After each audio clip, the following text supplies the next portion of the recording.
But if you want to put it in a single sentence, you could say that feminization equals wokeness. Everything you think of as wokeness is simply an epiphenomenon of demographic feminization. Think about all the things that wokeness means. Valuing empathy over rationality, safety over risk, conformity and cohesion over competition and hierarchy. All of these things are privileging the feminine over the masculine. So if you have ever wondered why wokeness appeared out of nowhere when it did, that is my hypothesis, that all of the institutions that began admitting women in the 1970s eventually got enough women that they were able to reorient them. For example, women are consistently less supportive of free speech than men in surveys asking which is more important, protecting free speech or preserving an inclusive society. Approximately 2/3 of men say free speech, and approximately 2/3 of women say inclusive society.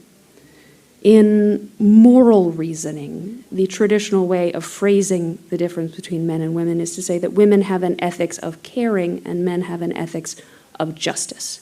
In making a moral judgment, men will ask, what are the rules and what are the facts?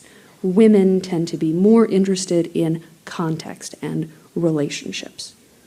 So let's apply that to wokeness. When James Damore wrote his famous, or I should say notorious memo for Google, arguing that female underrepresentation in the hard sciences might not be the result of bias and prejudice, no one even attempted to argue that he was wrong on the facts.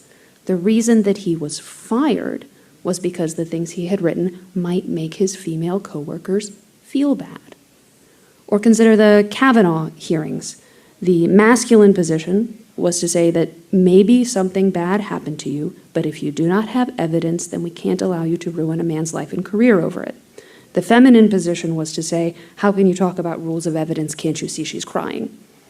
Now, to be clear, many women were revolted by the way the Kavanaugh hearings played out. In fact, the very best book on the Kavanaugh hearings was written by two women, Molly Hemingway and Carrie Severino. But a political system in which men predominate will tend to operate according to rules of facts and objectivity, and one in which women predominate will tend to operate by the rules of emotions and subjective facts, even if there are individual men and women who fall on the opposite side of those camps. But if you